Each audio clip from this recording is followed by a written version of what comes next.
Glória a Deus. A paz do Senhor. Tudo bem com vocês, meninas? Glória a Deus. Eu e o João estamos muito gratos, muito felizes por poder estar com vocês aqui em Lagoinha, Guarujá, e com outros convidados e pastoras da região. Bendito seja Deus, porque o Senhor sempre que nos reúne, Ele tem um propósito que é maior do que qualquer uma de nós. Amém?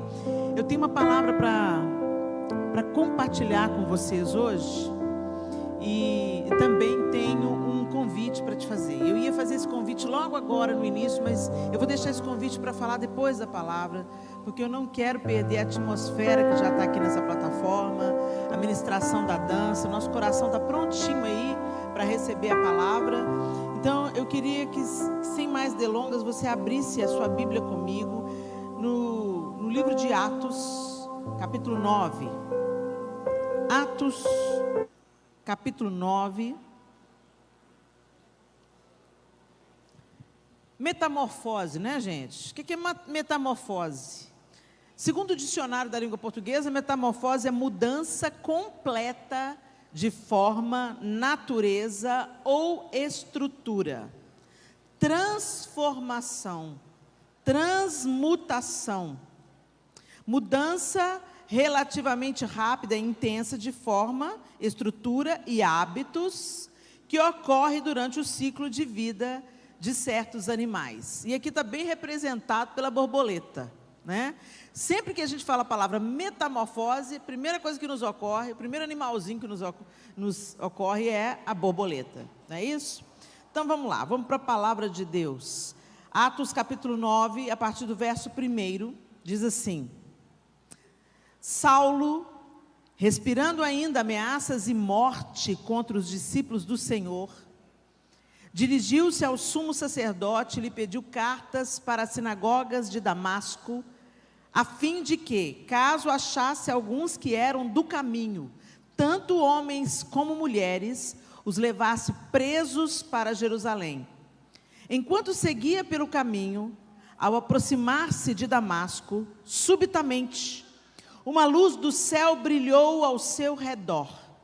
Ele caiu por terra e ouviu uma voz que lhe dizia: Saulo, Saulo, por que você me persegue?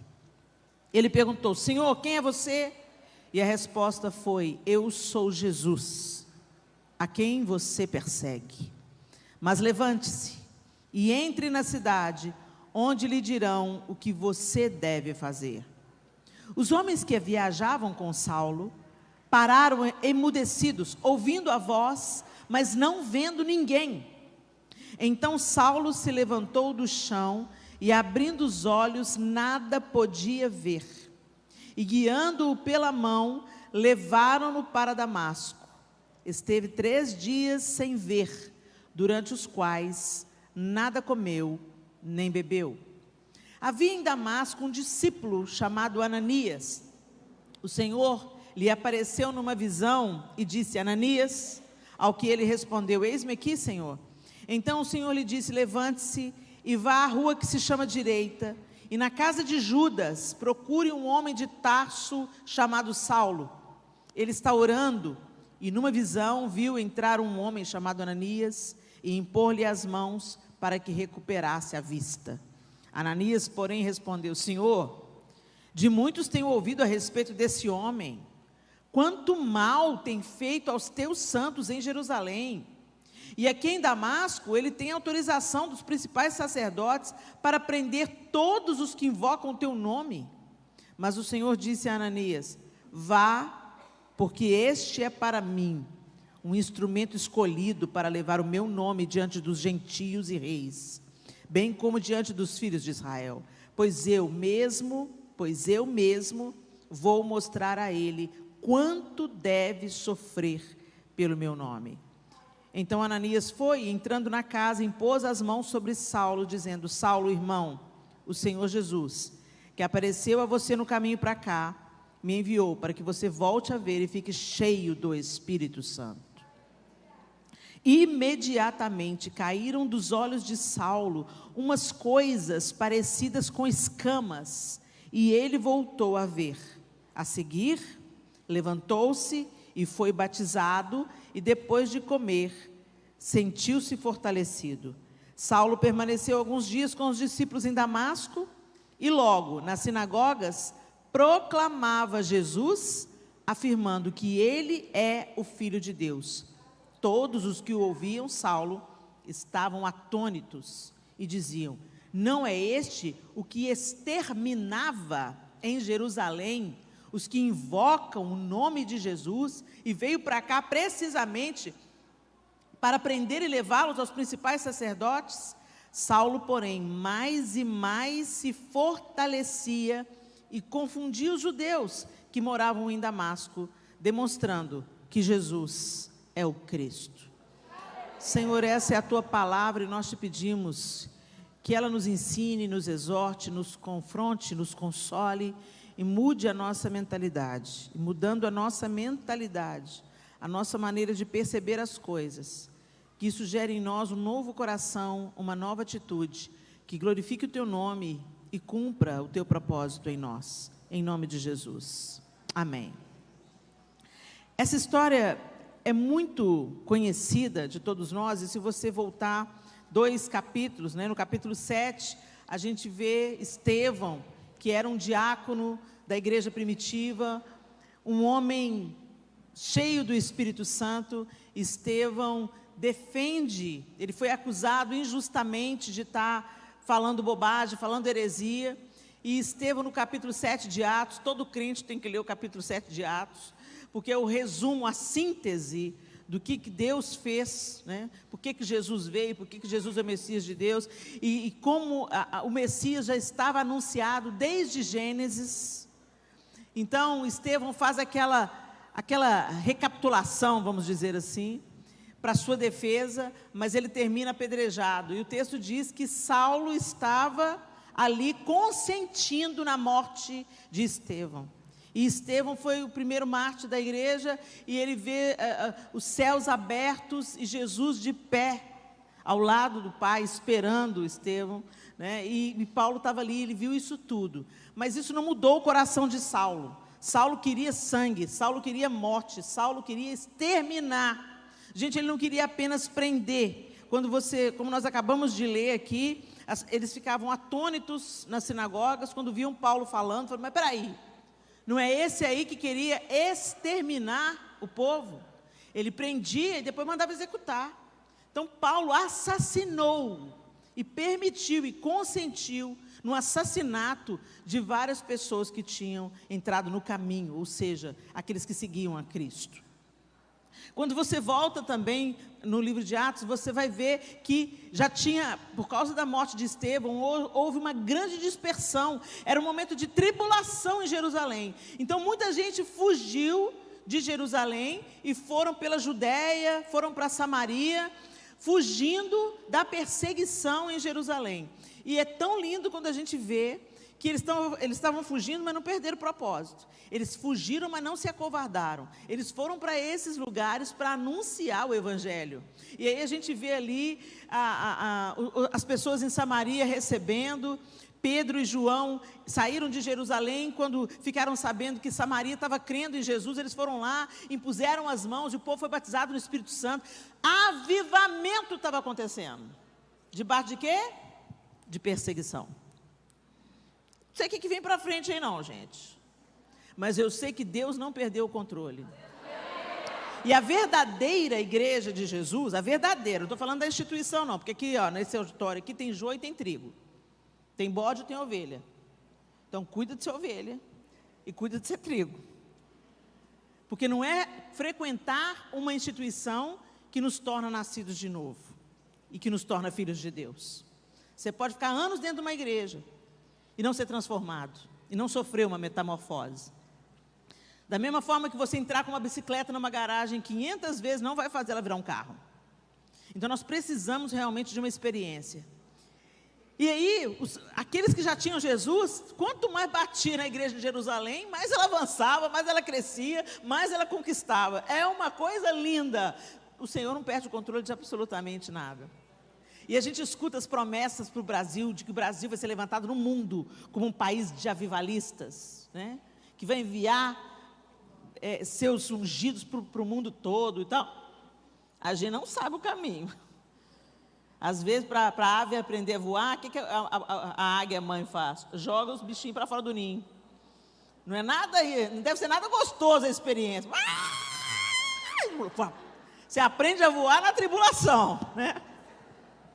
Então segura firme, deixa Deus fazer a obra que tem em você. Não é as circunstâncias que definem quem você é.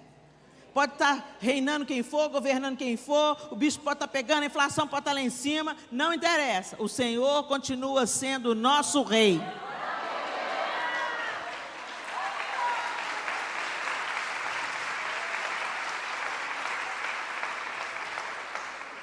E nada que Ele permite que a gente atravesse é sem propósito. Então a primeira coisa que você tem que fazer é, vai banir da sua mente a ideia de que Deus perdeu o controle ou Deus não está ouvindo a nossa oração.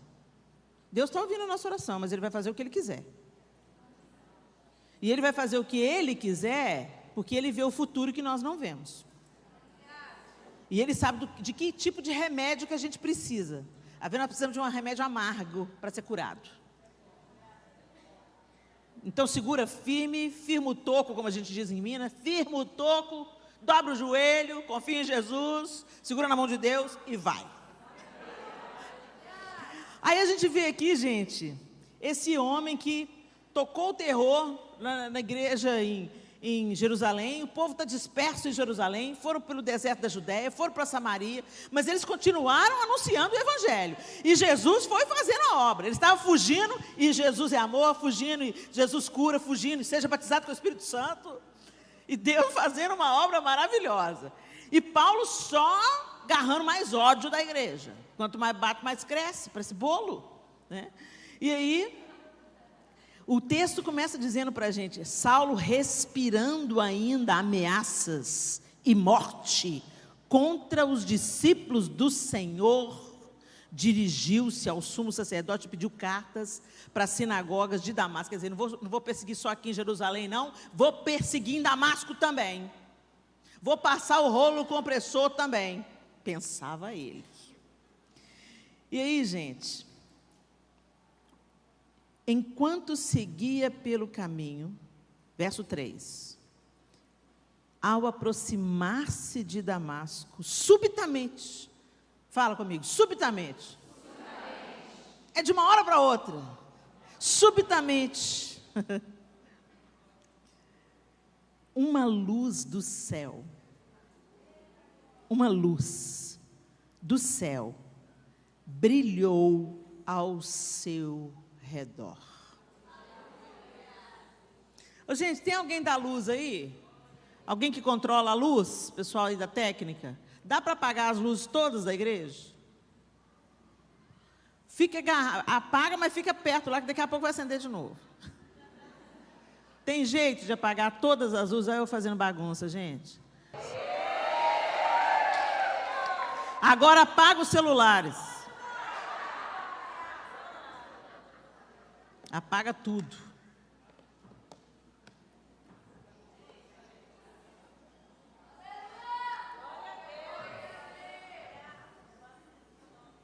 Vocês conseguem enxergar o meu rosto agora?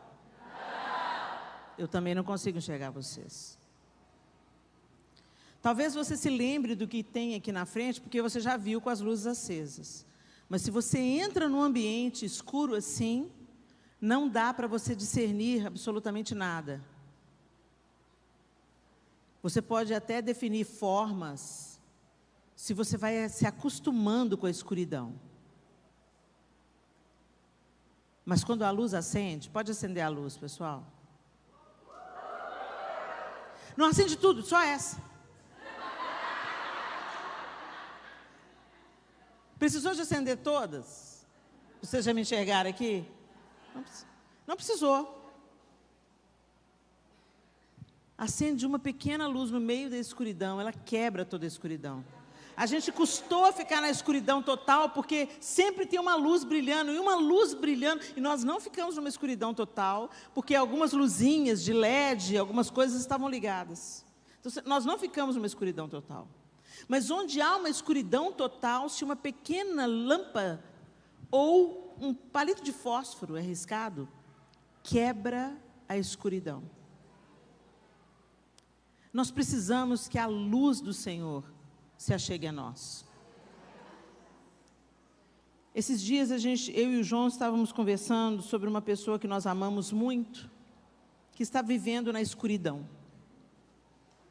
E nós dois conversávamos sobre aquilo, e a gente falava, mas não é possível que ela não vê isso. E eu falei com ele assim, não vê, porque na escuridão você não vê. Quando a gente se achega à luz, é que a gente enxerga a sujeira da roupa, uma mancha, um estragado, não é assim? Só quando você está na luz é que você enxerga. Na escuridão a gente não enxerga. A gente viu o exemplo disso aqui agora. Então, a luz de Jesus precisou de brilhar na vida de Paulo, ao redor de Paulo. E quando essa luz brilhou, primeiro a luz brilhou, depois Jesus falou. E Jesus chama Saulo pelo nome e faz uma pergunta. Saulo, Saulo, por que me persegues? É tão interessante que Jesus estava tomando para si a ofensa feita aos seus. Jesus estava falando, você não está perseguindo Estevão, Pedro, João, Tiago, você está me perseguindo. Porque me persegues. Mexeu com a noiva, mexeu com o noivo. E Ele toma as nossas dores, Ele toma a nossa defesa. E eu não estou falando da igreja instituição, eu estou falando da igreja noiva. Da igreja que vai ser arrebatada. A parede não vai ser arrebatada, o telão não vai ser arrebatado, estruturas humanas não serão arrebatadas, pessoas serão arrebatadas. A luz brilha ao redor de Paulo, isso fala de envolvimento, ele foi envolvido ao redor. Ele foi cercado por uma luz e por uma voz. E quem estava com ele, via que estava acontecendo alguma coisa, mas não conseguia enxergar, não conseguia ouvir, entender. Jesus estava falando diretamente com Saulo. E o que aconteceu imediatamente a essa manifestação sobrenatural de Jesus? Saulo fica cego. Tão interessante isso, né, gente? Ele pensava ter uma grande visão. Ele pensava que ele era o defensor da lei. Ele pensava que ele era o cara que podia mudar tudo. E de repente ficou cego e precisava do favor de terceiros. E ele aguardou em uma casa, Jesus mesmo já falou, entra na cidade e aguarda lá. E o texto diz que ele aguardou ali por um tempo. Ele aguardou ali por um tempo. E aí o Senhor manda Ananias ir orar por ele. Ananias queria orar por ele, queria não ser eu, hein, Jesus. Você já ouviu? A gente sempre quer ensinar para Jesus. O senhor já ouviu falar dele? O senhor tem certeza que o senhor quer salvar essa bisca mesmo? O senhor tem certeza que o senhor tem interesse nesse cabra que está matando os seus filhos? O senhor não está equivocado, não? Gente, esse é Jesus. Ele é aquele que transforma o assassino, o sanguinário, o vagabundo, o safado. E também a gente, o mentiroso, o adúltero, né, com a língua grande. Porque pecado é tudo pecado. Às vezes a gente se gaba pensando que o nosso pecado é mais limpinho, né? O meu pecado é menorzinho. Não tem pecado menorzinho, não. A consequência dele pode ser diferente. Mas o pecado nos separa de Deus. E todos nós, a Bíblia diz, não sou eu que estou dizendo, todos pecaram e foram destituídos da glória de Deus. Por isso que nós precisamos de Jesus, para nos reconciliar com Deus. O que eu quero enfatizar aqui, gente, é que depois desse encontro na estrada para Damasco, Paulo entrou no casulo. Ele ficou cego. Ele ficou débil. Ele ficou dependente. O cara intelectual, inteligente, capaz, educado aos pés de Gamaliel. O cara era fera, o cara era top. zeloso da lei, e de repente depende do favor dos outros. De repente fica cego. Gente, nessa cultura, qualquer tipo de dificuldade, de deficiência, não é como hoje nós vivemos. Apesar da gente ainda ter muito que melhorar e crescer em inclusão social, né? Um deficiente físico, hoje ele tem condição de trabalhar, ele tem oportunidade de emprego. Naquela época não era assim não, gente. Um deficiente físico ficava literalmente descartado, à margem. O destino dele era pedir esmola. Por isso que a gente vê tantas vezes cegos, coxos, aleijados, à beira do caminho, pedindo para Jesus curar. Porque eles eram realmente discriminados, não tinha oportunidade para eles, não tinha vida, eles iam ter que viver do favor dos outros. Imagina esses dias que Saulo ficou ali, aguardando o desfecho da história. Ele se levantou do chão e, abrindo os olhos, nada podia ver, e guiando-o pela mão, levaram-no para Damasco. Ô, gente, é engraçado quando a gente fala nesse texto, todo mundo fala, Paulo caiu do cavalo. Não cita um cavalo. O cavalo é uma criação nossa, ou uma imaginação nossa. Ele podia estar no cavalo? Podia estar no cavalo. Mas o resto do caminho, se ele estava no cavalo, o resto do caminho ele chegou a pé. Porque guiando pela mão, levaram-no para Damasco. Não fala, guiando no lombo do cavalo, levaram para Damasco. No texto está falando, guiando pela mão. Quer dizer, você não enxerga, alguém tem que te guiar, vão para Damasco. Esteve 3 dias sem ver, durante os quais nada comeu, nem bebeu. Por que vocês acham que Paulo não comeu nem bebeu? Saulo era um entendedor da lei. E o jejum sempre foi um caminho de purificação. O jejum é um caminho de dizer para a nossa carne, fique aqui de lado, porque eu preciso de fortalecer o meu espírito. Eu preciso de desimpedir a minha audição espiritual. Eu preciso de me desintoxicar daquilo que supre as minhas necessidades e estar totalmente aberto para aquilo que Deus quer falar. Jejum não é barganha com Deus. Às vezes a gente veio do cristianismo romano e a gente pensa que jejum é igual promessa. Eu faço um jejum para Deus me dar uma bênção. Gente, isso não é verdade, tá? O jejum é uma disciplina espiritual para dizer para a sua carne que ela não manda e que o seu espírito precisa estar conectado ao Espírito de Deus para ter clareza nos passos e decisões que você precisa tomar. É como se você estivesse enfraquecendo a sua carne para o seu espírito ser fortalecido. Vocês estão entendendo? Em linhas gerais é isso. E ele fica sem comer e sem beber. Ele precisava de entender o que estava acontecendo. E Saulo amava a Deus. Ele amava a Deus, ele amava a lei, ele amava obedecer a lei. Só que era um zelo assassino. Como que em nome de Deus ele fazia tanta atrocidade? A gente faz a mesma coisa. Em nome de Deus a gente para de conversar com um parente que não é crente. Em nome de Deus a gente para de ir no churrasco da família. Em nome de Deus a gente demoniza o Natal, a única data que a gente podia encontrar com todo mundo e testemunhar do nascimento de Jesus e do propósito da vinda dele. A religião mata. A religião faz a gente se sentir melhor do que o outro. E era exatamente o que estava acontecendo com Saulo. Ele era tão bom, tão bom, tão bom, tão bom na lei, que o Messias de Deus veio diante dele, levantou os seguidores, e o que ele passou a fazer? Matar os seguidores de Jesus. Então Jesus teve que vir pessoalmente ter um tete-a-tete com Saulo. E depois teve que ter um tete-a-tete com Ananias. Vai lá, Ananias. Vai lá, porque eu é que estou trabalhando. Eu é que vou levantar esse homem, porque eu sou assim. Eu levanto as coisas que não são. Eu levanto os absurdos. Eu faço com aqueles que é impossível acontecer alguma coisa. Porque para mim não é impossível. E ele mesmo vai sofrer por causa do meu nome. E Ananias vai lá, ora por Saulo, e escamas caem dos olhos dele. Olha um processo de metamorfose maravilhoso aí. Quando a gente pensa na metamorfose da borboleta, é uma lagarta horrorosa, igual Saulo era. Por que a lagarta é horrorosa? Tem umas que queima, gente.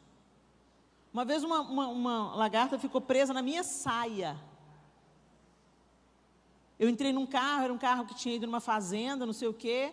Aí eu senti um negócio espetando a minha saia, assim, balancei, caiu aquela lagarta verde. Quando eu olhei para ela, eu vi que o meu tio, era a mesma que tinha passado na pele do meu tio, e ele passou dias no hospital. Ela liberou uma toxina que foi para o fígado dele, quase matou meu tio. Um bichinho desse tamanho. E eu olhei para ela, ela era pavorosa, e minha perna começou a pegar fogo. Tive que procurar médico também, tudo por causa de uma lagarta. Então ela é horrorosa por causa disso, né? Pode causar bastante dano. Exatamente como Paulo, causando bastante dano. Mas um processo muda uma mentalidade. E muda uma maneira de agir. E muda o rumo da vida. O negócio é se submeter ao processo. E o processo começa na hora que ele levanta do chão. Na hora que ele levanta do chão, está deficiente visual. O que adiantava a letra? O que adiantava o conhecimento? O que adiantava a fama? O que adiantava a pose de Paulo? Vou fazer, vou acontecer, vou prender, vou arrastar, vou acabar com esse movimento. Levantou cego. Ele podia ali ter começado a praguejar contra Jesus, vocês não acham? O ódio dele podia ter sido acirrado. Como assim? Por que eu estou cego? Por que você tirou minha vista? Ele fez isso. Ele se deixou levar. E eu fico imaginando as coisas que passou pela cabeça do apóstolo Paulo nesses 3 dias. Quem aqui assistiu Paulo, o apóstolo de Cristo? Vocês viram o que foi colocado no filme como o espinho na carne de Paulo? A Bíblia não fala, então aquilo foi uma interpretação do diretor do filme. Mas no filme, eles colocaram o espinho na carne como as lembranças dos assassinatos que ele praticou. Então ele ficava perturbado, lembrando do passado dele, lembrando daquilo que ele tinha feito. E é tão interessante quando a gente pensa nisso em relação ao apóstolo Paulo, que ele pediu para Jesus tirar o espinho na carne. O que Jesus falou para ele? Não, a minha graça te basta. E o que ele está dizendo para isso? A minha graça é poder para que você aguente firme a passar pelo que você tem que passar. A graça, gente, ela não apenas nos alcança e nos salva. A graça nos empodera a não vivermos mais na escravidão do pecado. A graça nos empodera a permanecermos firmes no dia da tribulação. A graça é poder de Deus sobre nós. Mas será que a gente está vivendo a maneira de Deus ou a gente está querendo viver a nossa própria maneira? Lá em Efésios 2, 8 e 10 diz assim: porque pela graça vocês são salvos, mediante a fé, e isso não vem de vocês, é dom de Deus, não de obras, para que ninguém se glorie, pois somos feitura dele, criados em Cristo Jesus, para boas obras, as quais Deus de antemão preparou para que andássemos nelas. Ou seja, nós não somos salvos por aquilo que nós podemos fazer, nós somos incapazes de ser salvos, ou aceitos, pelo nosso bom procedimento. Gente de bom caráter vai para o inferno, porque bom caráter não basta. Salvação só em Cristo Jesus. Só Ele tem o poder de reconciliar o homem com Deus. E nesse momento que Ele entra na nossa vida e nos reconcilia com Deus, começa um processo de santificação, de uma nova mentalidade que gera novos frutos. Mas o que está acontecendo com a gente hoje na igreja evangélica brasileira e mundial? A gente vem para a igreja, mas continua com as mesmas feridas, com as mesmas perebas, com o mesmo desvio de caráter, com os pecados de estimação, e a gente fala assim: mas Deus me entende. Deus te entende, sim. E por isso mesmo Ele te deu a graça para você vencer. Mas a gente fica justificando o nosso próprio pecado, porque a gente não quer se submeter ao processo do negue-se a si mesmo.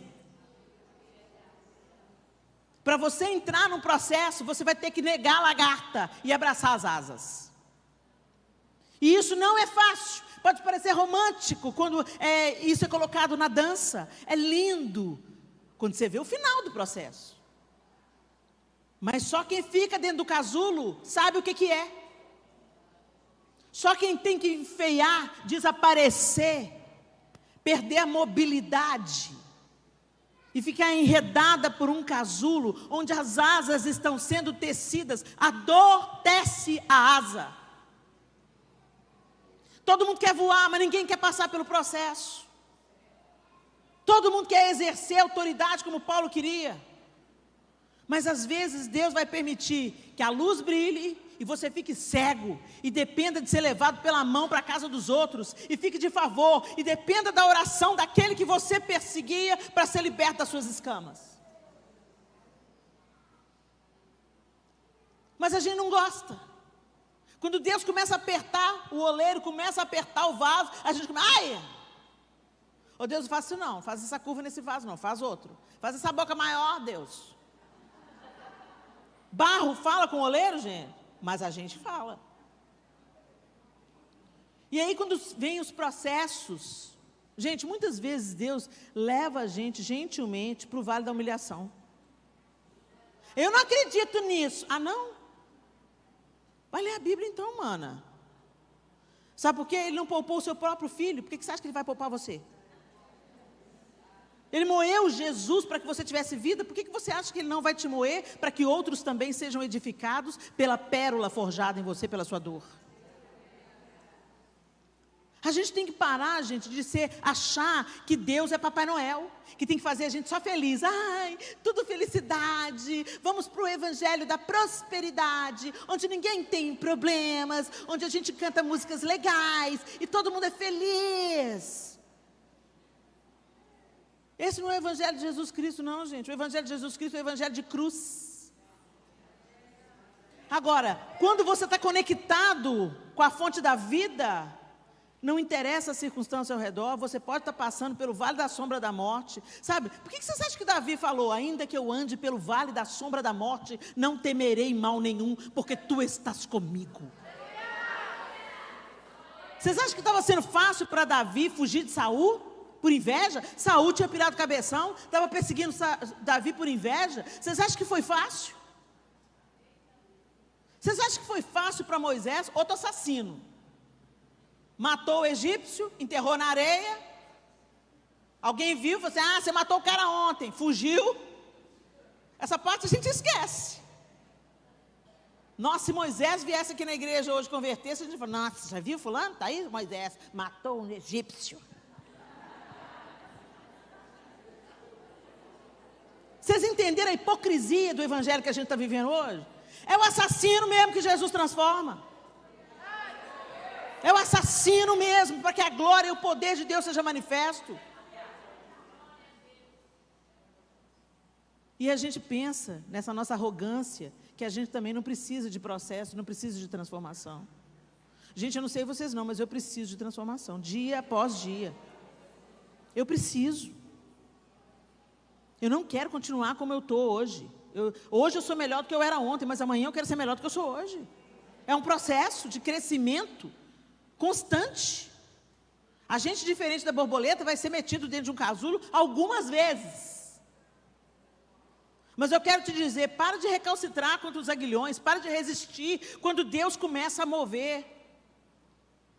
Porque a gente identifica Jesus movendo quando o dinheiro está na conta. Jesus é provedor. Ele é. A gente vê Jesus movendo quando os sonhos da gente coincidem com os dele. Ai, que bênção, vou casar com o meu melhor amigo, que lindo. Vocês estão rindo por quê, gente? A gente tem que casar com o melhor amigo, sabia? O seu marido tem que ser o seu melhor amigo. Se não está assim, vai cultivar. Vai cultivar essa amizade. Quando tudo está dando certo, Deus está no trono, Deus está no poder. Gente, Deus não perde o controle. Ele institui e Ele destitui quem Ele quer. E a nossa esperança não está no homem. Gente, por mais bem intencionado que os homens sejam, o sistema é apodrecido. O mundo se encontra num lugar de queda, sem Cristo. E tudo que não tem Cristo apodrece. Então a gente tem que entender o que significa: venha a nós o teu reino, seja feita a tua vontade, aqui na terra como no céu. O pão nosso de cada dia, eu não estou preocupado com amanhã, de cada dia, nos dá hoje. E perdoa as nossas dívidas como nós temos perdoado. E aí pegou, hein? Porque aí você põe o padrão para Deus. Como eu tenho perdoado, você pode me perdoar. Está perdoando? Senão você está lascada. E não nos deixes cair em tentação. A tentação do nosso próprio coração, a vaidade do nosso próprio coração. Às vezes a gente pensa que o nosso pior inimigo é Satanás. Gente, o nosso pior inimigo não é Satanás. O nosso pior inimigo é o nosso ego. Satanás é o parasita, o oportunista, que usa o nosso ego para nos levar ao pecado. O nosso desejo, a nossa idolatria, as nossas vaidades. Ele nos induz ao pecado através das fendas da nossa alma. A Bíblia diz: o homem é tentado segundo a cobiça do seu próprio coração. Por isso que o nosso coração tem que ser alinhado ao do Senhor. E como o nosso coração é alinhado ao Senhor, o oleiro tem que trabalhar. Ele não poupou o seu próprio filho. E quando ele quis levantar, quando Jesus quis levantar Paulo, Jesus colocou Paulo num processo. Colocou ele cego, dependente dos outros, o cara orgulhoso, sendo levado pelas mãos. Ficou na casa de um desconhecido, depois recebeu a oração de um outro desconhecido, aliás, um que ele queria matar, para que as escamas se caíssem dos olhos. E essa experiência foi o início daquilo que Deus estava fazendo e queria fazer na vida do apóstolo Paulo.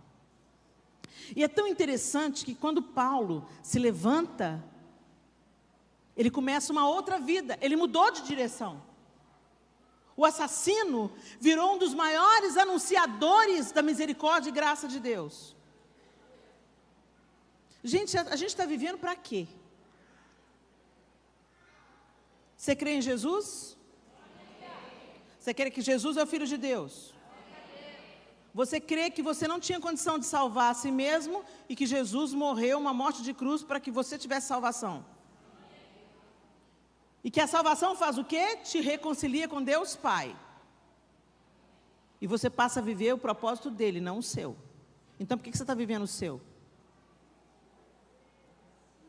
E quer que Deus respalde as suas escolhas equivocadas e egoístas. Por que você está com raiva de Deus? Porque as coisas não estão saindo do jeito que você quer. Já pediu para Ele para ser do jeito dele, não do seu? Nós nunca precisamos tanto de cristianizar cristãos. A gente fala que é cristão, mas a gente não segue a Cristo. A gente fala que é cristão, mas a gente não se parece com Cristo.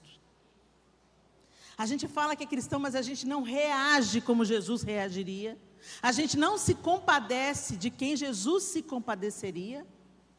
Muito pelo contrário, a gente se afasta, empina o nariz e fala assim: eu já não sou dessa vida. Se bobear, se Jesus viesse aqui de novo, você ia criticar ele. Está comendo com os corruptos, né, Jesus? Olha lá. Você viu na casa de quem Jesus foi? Do fulano, Zaqueu. Ladrão, safado, sem vergonha. É isso que a religião faz com a gente. O Senhor quer nos tirar da religiosidade, da mesma que dava ao apóstolo Paulo uma ideia equivocada de quem era Jesus. E Ele quer se revelar a nós. E Ele quer que a luz dele brilhe ao nosso redor e nos envolva num casulo de transformação para a vida. A partir desse momento, Paulo se levanta e ele começa a ousadamente proclamar o Evangelho. Ele rompeu todas as barreiras. Ele começou a ir em incursões pela Ásia. Ele começou a ir nos lugares longínquos para anunciar que Jesus era o Messias de Deus. Ele começou a anunciar que nós precisamos ser transformados pela renovação do nosso entendimento. Ele começou a pregar o Evangelho e hoje a igreja é moderada pelas cartas do apóstolo Paulo. Gente, eu tenho certeza absoluta que quando Paulo estava escrevendo as suas cartas à igreja em Roma, à igreja na Galácia, à igreja em Éfeso, ele não tinha ideia que essa igreja, essas cartas iriam alcançar a igreja no Brasil no século 21. Ele não tinha ideia do que Deus estava fazendo através dele, como você não tem ideia do que Deus pode fazer através de você, se você se submeter ao processo. Se você parar de encarar Deus como um Deus Papai Noel, ou o gênio da lâmpada, que tem que servir aos seus caprichos egoístas.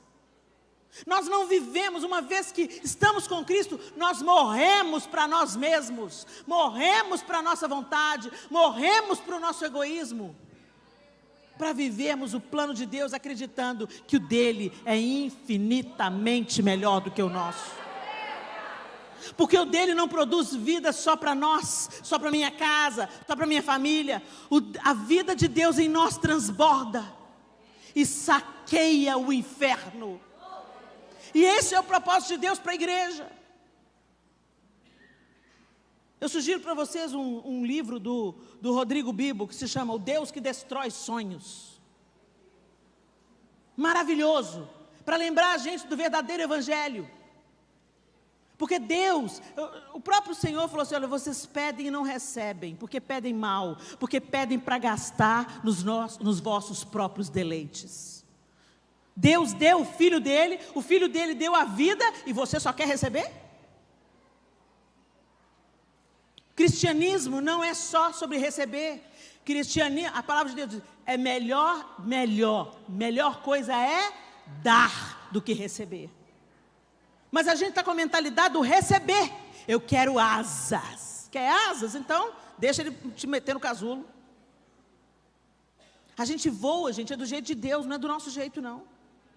Se a gente for voar do nosso jeito, vamos quebrar a cara. E a gente quer abortar os processos, e certamente alguém que está aqui já deve ter ouvido aquela história de uma criança que viu uma borboleta querendo romper o casulo. E pareceu àquela criança um esforço sobre-humano, um esforço muito intenso. Ele ficou compadecido da borboleta. O que ele fez? Compadecido da borboleta, se colocando no lugar dela, empático ele, né? Pegou uma tesoura e cortou o casulo. Cuidadosamente cortou o casulo para facilitar o trabalho da borboleta. Resultado, ela rastejou para o resto da vida, ela nunca voou. Porque a força que a borboleta faz para romper o casulo é o que faz a seiva do corpo dela ir para as asas. É o que dá força para a asa. O processo tem que ser completo. E pode ser incômodo. Pode doer, a gente não sabe, nunca entrevistei uma borboleta. Mas como aquela criança viu como incômodo, devia ser incômodo mesmo. Devia estar exigindo esforço, mas é esse esforço que daria a ela força para voar. Força na asa. A gente é de uma geração que a gente não quer se esforçar por coisa nenhuma, a gente não quer sofrer por coisa nenhuma, a gente só vem diante de Deus para Ele dar. Ó Deus me socorre, ó Deus me cura, ó Deus me lava, ó Deus me limpa. Começa a trabalhar pelo outro, começa a servir o outro. Começa a entregar um sopão aí debaixo da ponte. Começa a fazer alguma coisa por alguém, para você ver se a sua vida não toma um significado diferente. Tira o olho do seu umbigo. E olha para tanta necessidade ao seu redor. Mas eu estou sofrendo. Mas você vai ali no hospital que você vai ver que tem gente sofrendo mais do que você. E não é uma concorrência. E eu não estou querendo menosprezar o seu sofrimento. Porque cada um de nós sabe onde que dói. Mas o que eu quero te dizer é, para de ficar, sentindo pena de você mesmo. Porque Deus mudou a sorte de Jó enquanto ele orava por seus amigos. Quando Jó tirou o olho dele, começou a orar pelos amigos dele, a sorte dele foi mudada. Não é à toa que a palavra de Deus diz que mais bem-aventurada coisa é dar do que receber. Não é à toa que a palavra de Deus diz que o perdão, aquele que te ofendeu, é uma ordenança. Quando você concede o que o outro não merece, é que você recebe aquilo que você precisa receber. Mas nós estamos vivendo um evangelho, gente, totalmente voltado para o eu. E esse não é o evangelho de Jesus Cristo. Um grupo de psicólogos e psiquiatras fizeram um teste com um grupo de pessoas com depressão crônica, que pararam de responder ao medicamento. Chegou no topo. Elas testaram todos os medicamentos, tomaram por algum tempo, funcionou por algum tempo, mas de repente parou de funcionar. Elas tomavam a medicação, mas a depressão não ia embora. Então eles fizeram um teste. Eles reuniram esse grupo de pessoas e começaram a fazer uma dinâmica com esse grupo de pessoas, levando essas pessoas a servir ao próximo. Levaram para visitar asilos, levaram para servir sopão debaixo das marquises, levaram para eles praticarem a generosidade e a solidariedade. Foi um estudo científico. E o que aconteceu? Todos foram curados da depressão. Fica claro o que a Bíblia quer dizer. Esse experimento científico deixa claro para nós que somos cristãos o que o Senhor está nos ordenando. O que Ele fala? Que nós fomos gerados nele, como o texto que eu acabei de ler em Efésios, para as boas obras. Nós não somos salvos pelas boas obras, mas somos salvos para as boas obras. Para darmos frutos. Para estendermos as mãos, e a gente pensa, é porque para o povo ser salvo, Helena, é para o povo ser salvo e para você ser salvo. Não a salvação que é da morte do inferno, a salvação da enfermidade da alma, a salvação do egoísmo, a salvação da egolatria. Quando nós trabalhamos por algo além de nós mesmos e da nossa própria casa, a gente encontra significado, gente. A gente encontra o nosso propósito. O Senhor não nos salvou para a gente viver só para a gente. Então é romântico quando a gente fala de uma borboleta voando. A borboleta voa, mas ela não fica voando só em cima da sua casa, não. Ela embeleza a vida de tanta gente. Eu não sei vocês, mas eu fico tão feliz quando eu vejo uma borboleta, dessas bonitona, colorida. Eu fico assim, uau, que linda! E quando uma pousa em você? Você está lá assim, de repente a borboleta pousou no seu cabelo. Você não quer nem... você não quer nem mexer, que graça, a borboleta pousou em mim. É isso que o Senhor quer fazer com a sua vida. Quando você chegar, embelezar. As pessoas terem saudade de você. Fulana foi embora. Não vai não, fulana. Quando você chega, é tanta alegria. Tem gente que é crente, chegou a crente. Ô fulana, você vem para o churrasco? Não vou poder ir não, que eu vou ter que ir para a igreja. Tá bom, graças a Deus. Quando a gente vai lendo sobre a igreja primitiva em Atos, o texto de Atos 4, se eu não estou enganada, fala assim, que Deus ia lhes acrescentando aqueles que haveriam de ser salvos, e que a igreja contava com a simpatia de todo o povo. O povo tem saudade de você lá no trabalho? Eu quero te ver pelas costas. Gente, nós como cristãos deveríamos ser os mais empáticos, os mais solidários, os mais engajados, os mais inclusivos, porque nós fomos incluídos. Tudo um bando de perdido, perebento, pecador, e Jesus tornou a gente filho. Olha que coisa linda. Então essa bênção que nós recebemos devia transbordar. Mas a gente olha a roupa, olha as tatuagens, fala, nada a ver com Jesus, nada a ver com Jesus, nada a ver com Jesus. Mas quem faz tatuagem vai contra Deus, quem fala mal também. Por que a gente tem mania de enxergar o pecado do outro e não enxerga o nosso? É igual mau hálito. Todo mundo sabe que você tem, menos você. Gente, o Senhor quer nos levar para um outro tipo de mentalidade. Não dá para exigir que uma pessoa que está na escuridão enxergue a luz do jeito que você enxerga. Mas atrai ela para a luz, chama ela para a luz. Seja a melhor amiga, seja uma pessoa que inclui, que chama, que atrai, que abraça, seja uma amiga de verdade. E o resto o Espírito Santo faz. A gente não convence ninguém mesmo. Quem convence o homem da justiça, do pecado, do juízo é o Espírito de Deus. Mas a gente planta a semente e rega com amor. A palavra ensina, o exemplo arrasta. Então vamos viver o amor. Quem devia estar falando contra o racismo é a igreja. Quem deveria estar jogando luz nisso é a igreja. Quem deveria estar falando contra o crime e o abuso da mulher é a igreja. Quem deveria estar assumindo os vulneráveis, as crianças abandonadas. É muito fácil a gente falar assim, nós somos conservadores, levantamos a bandeira da família. Adota uma criança.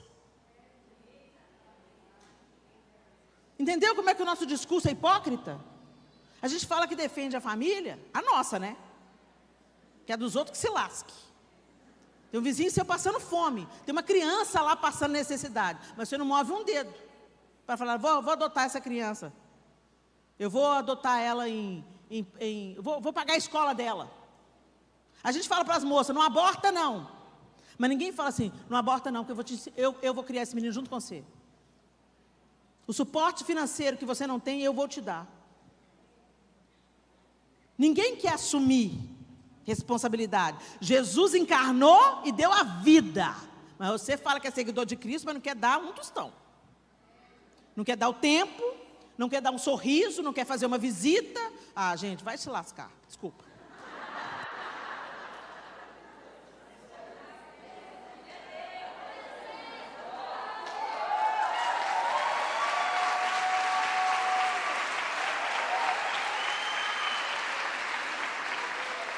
Gente, presta bastante atenção no que eu estou te falando. Às vezes essa palavra para você pode parecer dura demais, mas deixa eu te falar. A única vez que eu vi Jesus sendo duro é com hipócrita. O Senhor não tolera hipocrisia. A hipocrisia é você parece uma coisa, mas é outra. Você tem um discurso bonito, mas a sua atitude é podre. Você tem um discurso de piedade, e a gente está vendo isso aí na sociedade hoje brotando. A falsa piedade. O pessoal tem um discurso certo para embasar uma atitude errada e ideologias falsas. Isso é que acontece quando a igreja deixa uma lacuna. Quando a igreja não se ergue para combater o mal vem, se disfarça de bem e engana uma multidão com o discurso certo, mas a motivação errada. Vocês estão entendendo o que eu estou falando? Nós estamos no tempo da falsa piedade. Se fala de inclusão, entendeu? Mas tem um tanto de ideologia por trás disso. Tem um tanto de segundos interesses, segundas intenções nisso. Agora, se a igreja assume o seu papel de ensinar uma criança desde pequenininha, olha, filho, você nunca trata uma menina menosprezando uma menina. Mulheres devem ser respeitadas, honradas. Deus criou a mulher para ser resposta, para ser solução para o homem. Então, honre as meninas e respeite as meninas. Empoderamento feminino é criar a próxima geração de homens. Ensine para os seus filhos que o amigo que tem a cor da pele diferente não é inferior, é tão inteligente, tão capaz como qualquer outra pessoa, como qualquer outro ser humano. Gente, a gente vive um racismo estrutural, sistêmico. Por quê? Se você vê uma criança preta saindo da aula de futebol, com o chinelo enfiado nas mãos, sem camisa, porque está com calor, você olha e fala, trombadinha. Por quê? Porque ele é preto?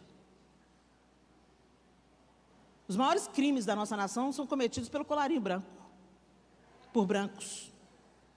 A gente tem que parar com essa estrutura racista dentro da casa do Senhor.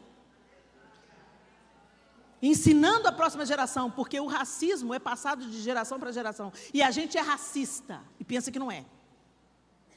A gente é, mas a luz de Jesus tem que brilhar ao nosso redor. Nós precisamos de ser metidos no casulo E Jesus precisa de fazer a gente novos cidadãos com pensamento do céu, onde não há diferença entre homem e mulher, branco ou preto, grego ou judeu. A Bíblia que fala isso. Depois de Jesus, diante de Deus, não há diferença. Todos nós temos livre acesso a Deus. Então por que a gente faz a diferença? Jesus não fazia acepção de pessoas. Por que a gente faz? Porque a gente precisa do casulo. A gente precisa que a luz de Jesus brilhe ao nosso redor, como brilhou ao redor de Paulo. E se for preciso dele nos cegar, dele nos humilhar, nos abater, nos fazer andar pelas mãos de outros, nos fazer depender do favor de outros, para que a nossa arrogância seja abatida, que assim seja, mas que ele nos dê asas. Nos dê asas para viver a vida que o apóstolo Paulo viveu, uma vida ousada, que amou ousadamente e que se entregou até o ponto da decapitação. Ele morreu por amor a Cristo. Ele parou de viver para ele mesmo, viver os seus próprios pensamentos, viver a sua própria estrutura intelectual, para viver o propósito de Jesus na vida dele. Até ser levantado diante do próprio Deus como um sacrifício vivo. Perdeu a própria vida por amor do Evangelho. E nós? Ah, mas esse era o apóstolo Paulo, Helena, feito do mesmo material que a gente. Jesus também veio no mesmo material que a gente, então a gente é indesculpável. Foi para isso que Jesus veio e viveu na nossa roupa, na nossa humanidade, e venceu o pecado, para nos mostrar que nós podemos vencer também. Então vamos parar de nos auto-justificar. E ficar tratando as nossas dores com, sabe? Oh vida, oh céus, ninguém me ama, o pastor não me cumprimentou. A música que cantou no louvor hoje, não gostei. Oh, gente, vamos parar com isso. É tempo de nós amadurecermos. É tempo de nós rompermos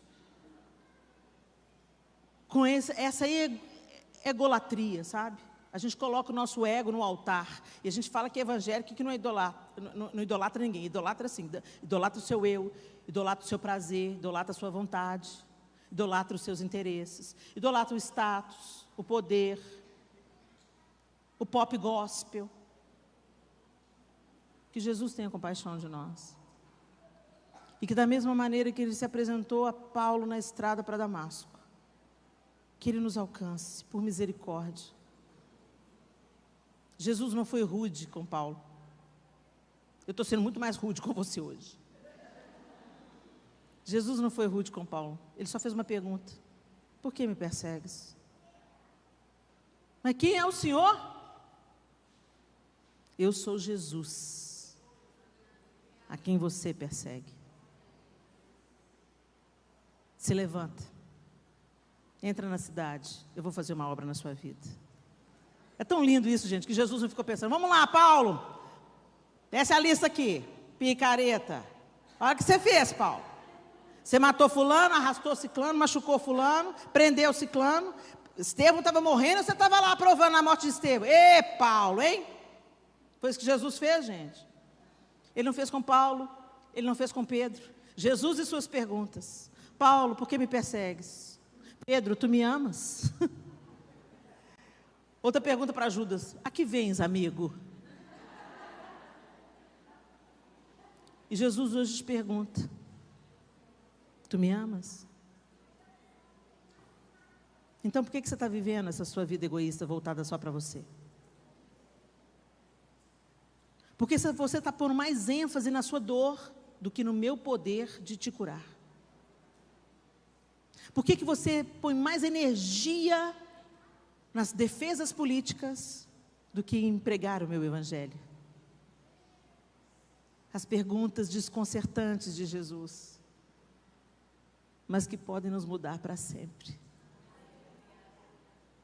Escute as perguntas. Responda a elas.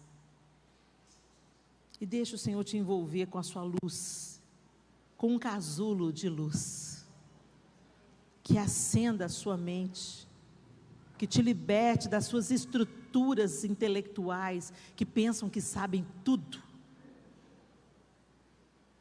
O orgulho precede a ruína, mas aos humildes Ele concede graça. Quer ser colocado no casulo de Deus? Desista da sua razão e comece a entender o que Deus quer fazer na sua história, na sua vida.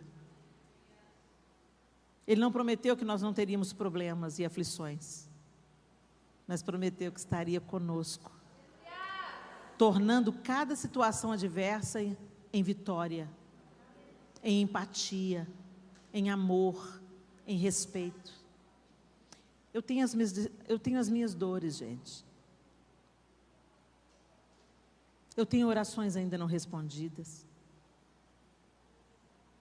Mas eu posso testemunhar. A minha dor está me movendo e me moldando. O meu casulo está me apertando. Mas ao mesmo tempo está formando as minhas asas. As circunstâncias difíceis não definem quem você é. O Senhor define quem você é. Então abraça o propósito. Para de reclamar. E transborda. Começa a compartilhar o que você tem. Mas eu tenho tão pouco, Helena. A gente nasceu para compartilhar, gente. O tempo, o amor, a graça, o ouvido. Tem pessoas que só precisam ser ouvidas para ser livres do suicídio. Empreste os seus ouvidos. Julgue menos.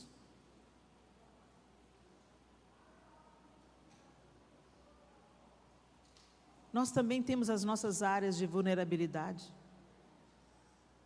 Todos nós. Todos nós temos aquela área que a gente está sempre fracassando nela. E muitas vezes o Senhor não vai remover, não. Como Ele não removeu de Paulo. Para manter a gente bem aos pés dEle. E não deixar o orgulho subir para a nossa cabeça. O pior dos orgulhos é o orgulho espiritual. O pior orgulho é quando a gente se acha mais santo do que o outro. O pior orgulho é quando a gente para de enxergar a nossa fragilidade e dependência da graça de Deus todos os dias. Esse é o pior orgulho. O orgulho que nos faz sentir melhor, porque a gente é evangélico. Jesus não era evangélico.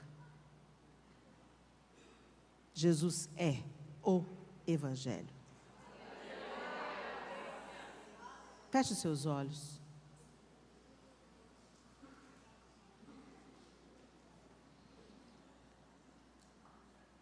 Qual é a pergunta desconcertante que Jesus faz para você?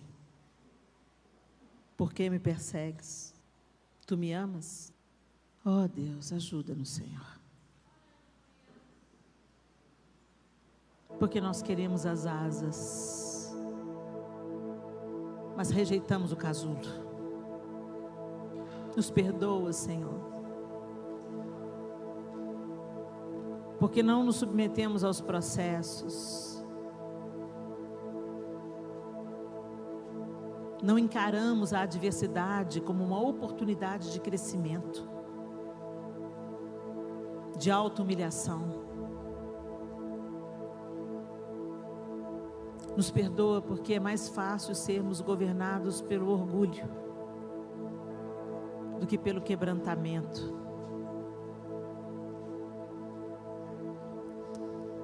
Oh Senhor Jesus, o Senhor encontrou Paulo no caminho para Damasco. Paulo pensava estar amando a Deus e zelando pela lei, mas estava perseguindo o Messias de Deus. Quebre o engano na nossa vida, Senhor, porque falamos que somos seus seguidores, mas quantas vezes não é o Senhor que as pessoas veem nas nossas atitudes, nas nossas escolhas, no nosso dia a dia. E essa obra a gente não pode fazer. é o Senhor quem faz em nós. Então nós queremos nessa noite, Deus, nos expor à Tua obra. Trabalha em nós.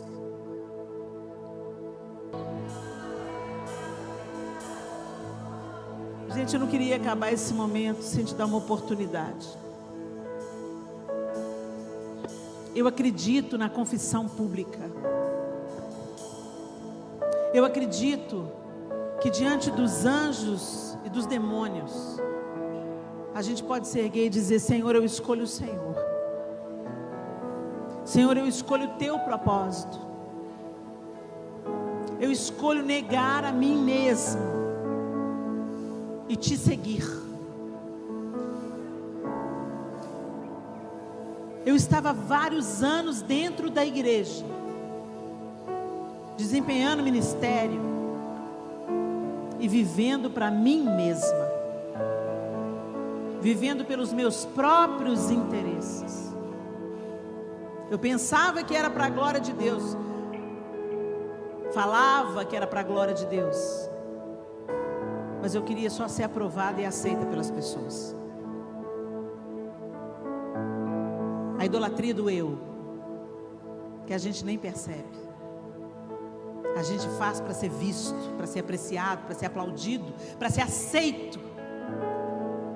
Deus precisa de curar as nossas carências emocionais, para que a gente não roube a glória dele.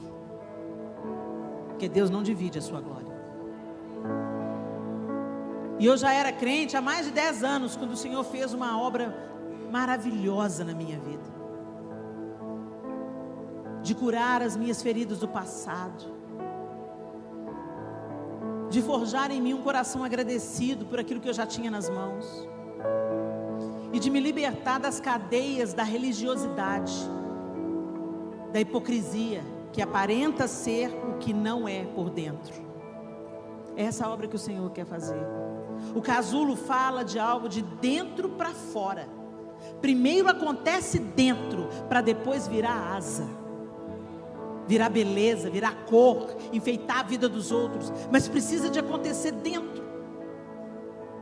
E eu tive que um dia, mesmo sendo crente, mesmo cantando nos grupos, no coral da igreja, mesmo fazendo evangelismo na praça, admitir: Senhor, eu estou vivendo a religião, eu estou vivendo para mim mesma, eu estou adorando o ego, eu estou querendo aplauso, eu quero aceitação, eu quero a aprovação dos homens, mas eu agora, Senhor, eu não quero isso mais, eu quero a Tua aprovação, eu quero negar a mim mesmo, tomar a minha cruz e Te seguir. Eu não quero ser contada naquele grande dia com aqueles que curam, libertam de demônios, profetizam e não conhecem o Senhor e não são conhecidos pelo Senhor.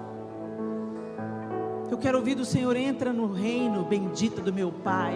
Eu quero que o Senhor me conheça, eu quero que o Senhor me chame pelo nome, eu quero ser sua amiga. Isso mudou tudo e continua mudando, cada dia um pouco, cada dia um pouco. Mas um dia eu precisei de me humilhar diante de Deus. Eu precisei de orar e dizer: está ouvindo, inferno? Eu não sou cooperadora com você. Eu não vou aceitar as suas propostas de poder e de sedução. Eu vou me esvaziar para que o Senhor possa me encher. Eu não sei quanto tempo você tem de igreja, minha irmã. Eu sei que você ama a Deus, senão você não estava aqui. Você ama a Deus, você quer receber alguma coisa de Deus, senão você não estava aqui. Então glória a Deus, metade do caminho você já andou. Você percebeu que você precisa de Deus e que você quer Deus. Mas você precisa de assumir isso publicamente. E você precisa se expor à transformação que o Senhor pode fazer. E eu acredito no altar, na declaração do altar. O altar não é lugar de glamour, o altar é lugar de morte. Então se você quer vir ao altar para entrar no casulo de Deus, sai do seu lugar e vem aqui à frente, e eu quero orar com você. Então abre o seu coração, a sua boca e fala com o Senhor. Senhor, nem eu sabia que eu estava nesse estado, mas que bom que o Senhor me atraiu. O Senhor me trouxe a esse lugar. O Senhor tocou o meu coração, e o Senhor quer transformar a minha vida como o Senhor transformou a vida de Saulo. Eis-me aqui, Senhor. Eu não quero resistir ao Teu chamado. Eu não quero resistir ao teu casulo. Eu quero ser envolvida por todos os lados pela tua luz. Eu quero experimentar a vida abundante que o Senhor tem para mim, em todas as áreas da minha vida. Eu quero experimentar o teu fluir, o teu agir, o teu mover. Eu não quero mais viver para mim mesmo, Senhor, para os meus projetos egoístas, mas eu quero ser uma tocha acesa nas tuas mãos, uma espada afiada, Senhor. Eu quero cumprir o teu propósito. Fala com o Senhor, abre o seu coração. Tem esse momento onde você pessoalmente verbaliza: Senhor, nós estamos no teu altar, ó Deus poderoso. E cada uma dessas mulheres, desses homens que o Senhor atraiu aqui à frente, ao teu altar simbólico, Pai, o Senhor sabe a necessidade, a súplica, a dor, a necessidade de cada um. E eu te peço, ó Deus, inclina os teus ouvidos aos teus filhos e filhas. Escuta, Senhor, a oração que eles estão fazendo. E que essa entrega resulte em vida. Ó Deus, coloca os teus filhos e filhas aqui na frente num casulo. Num casulo que vai prepará-los para aquilo que eles precisam viver. Para o plano que o Senhor tem para eles. E que no processo eles sejam fortalecidos. Porque o Senhor não nos falou que nós não sentiríamos dor, que não seria difícil, mas o Senhor prometeu que estaria conosco, que eles sintam a tua presença, que sustenta, que nutre, que alimenta, que prepara e que dá asas nesse processo. Que eles sejam consolados, fortalecidos, encorajados e levantados como o apóstolo Paulo foi, depois daquele encontro no caminho para Damasco. Levanta homens e mulheres cheios do teu poder e autoridade. Eles estão se rendendo e publicamente, Deus, eles estão dizendo para Satanás: eu não quero nada com você. E eles estão dizendo para o Senhor: vem, Senhor, faz o que o Senhor quer fazer, muda o que o Senhor quer mudar, transforma o que o Senhor precisa transformar, e me dê asas para viver os teus propósitos, e viver para algo maior do que eu mesmo, viver para a glória do teu nome, ser resposta nesses dias difíceis, ser luz no meio das trevas. Me levanta, Senhor, como uma tocha acesa. Nós oramos isso diante do Senhor, já crendo que o Senhor está fazendo e irá fazer o infinitamente mais. Eu abençoo estes homens e mulheres, e ó Deus, que eles sejam liberados a partir de hoje, para que o Senhor forge neles asas, para que eles vivam o teu propósito, em nome de Jesus. Amém e amém.